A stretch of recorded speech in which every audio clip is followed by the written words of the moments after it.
Afternoon. Today we're going to be reacting to another Russian video concerning another update on the Russian-Ukrainian war from a YouTube channel called Free Russia. And without wasting time, let's go.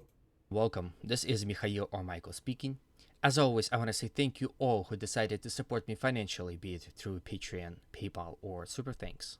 Now, without wasting your time, let's jump straight to Bakhmut, where situation had changed in the last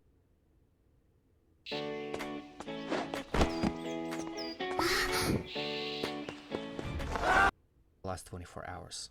So, first of all, Russians had completely captured the Domino area. So this entire area had fallen to the Russians.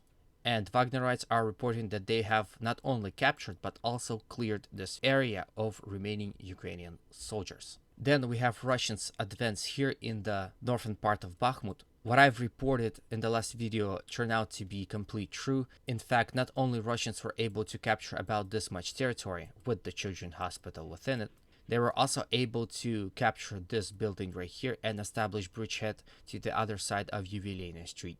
So as you can see, Khromovo is extremely close now to the Russian positions. And it is still possible that Russians can resume their attacks towards this settlement, now from both directions. Here, Ukrainian positions are compromised. They have lost their only strong defensive sector here to the north and are forced to fight here within this residential area and dacha area here. There's a video of a Ukrainian AFV driving Ukrainian soldiers somewhere close to a building. I don't know where it's located exactly, maybe in this sector, maybe in this sector, but that said vehicle is loading out Ukrainian soldiers. They walk into a building and then that building get completely destroyed by Russians. Here's the video. So here you can see the AFV and the Ukrainian soldiers getting into it.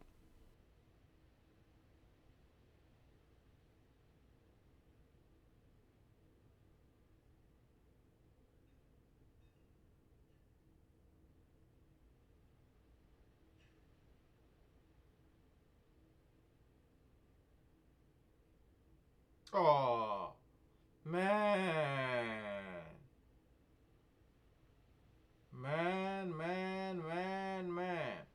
This video goes to show how weak and vulnerable Ukrainian positions are within this sectors now. Let me go back. I'm sorry. Let's okay. Let me try and count how many men just died or are wounded. Okay, let's go back to the beginning of the video. So okay, let's go. So here you can see the AFV and the Ukrainian soldiers getting into it. 5, 6, 7, 8, 9, 10, 11, 12. No, 11. So we have 11 men in total. Let's make it 10, just in case I miss some. 10 men and then, man. And then.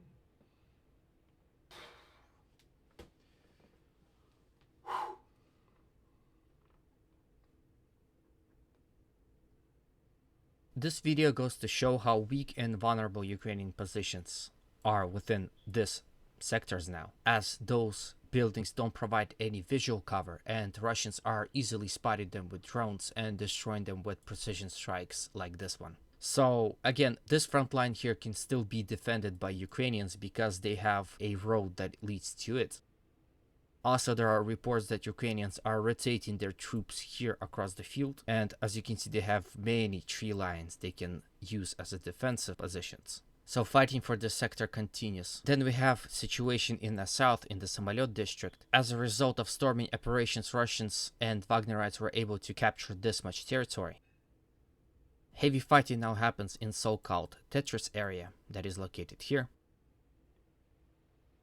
Ukrainians are fighting hard for these positions because this is basically the only sector where Ukrainians still have high-rise buildings. If we zoom in, we can see that these buildings provide a fortress-like combination. Now mind you that this building is being destroyed, but overall with Russians attacking from this side, it is still convenient for Ukrainians to defend in this sector. Basically, this sector covers up Ukrainian evacuation points. Again, this sector is supported via T0504 road. So again, even Prigozhin says that there are still days before Bakhmut can be claimed as Russian. And of course, Ukrainians are prolonging that fact, as they are fighting for every meter of what's left of Bakhmut. Now that we're done with Bakhmut, let's talk about its flanks.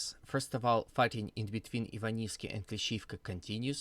Even pro-Ukrainian sources are not claiming any success here in this front. In fact, if we go to a pro-Ukrainian map, so here's Ivanivsky, here's Klishivka, and we go from 17th to 18th of May, we can see that Russians were able to capture a strip of land, thus forcing Ukrainians away from this side of the canal. So they have lost their bridgehead. This could indicate that Russians had reinforced their Klishivka front and had gained some offensive capabilities here within this sector. Then we go here, and the situation here remains also very interesting. It would seem that Ukrainians were able to push Russians further away from Grigorivka and Orekhovo-Vasilievka, achieved some minor success within this sector, but overall Russian positions here are remaining to be strong and holding as of right now. Now I want to quickly touch on the situation around Bakhmut. There are some experts that are saying that with Bakhmut the war would be over, which I find kind of hilarious. Both Russian and Ukrainian army is intact and ready to fight. There's also Chasiv Yar that we should not forget about. If we go to a terrain map, we can see that Chasiv Yar is located on a high elevation point and Bakhmut is located in the lowlands. So the fall of Bakhmut is a start of another phase of Russian attacks here within this sector, because the main goal of the Russians going up the hill, capturing Chasiv Yar and the entire elevation here. Because if Russians are to capture the elevations here, around Chasiv Yar, they could have easier time advancing towards Kramatorsk and Slavyansk. I don't think it would be inaccurate to say that Bakhmut is a key towards the entire Donbas sector, as it is basically the only big city here all around. Plus it is a congestion of many roads. First road leads from Bakhmut towards Kramatorsk and Slavyansk, and there's also a road that leads from Bakhmut towards Ivanivsky and Konstantinivka, which is another big settlement. Also, the Bakhmut was tying a lot of Russian forces here on the entire front, so with the fall of Bakhmut, Russians would free a lot of their forces and perhaps regain their offensive capabilities, but that is a question of time, so we should wait and see.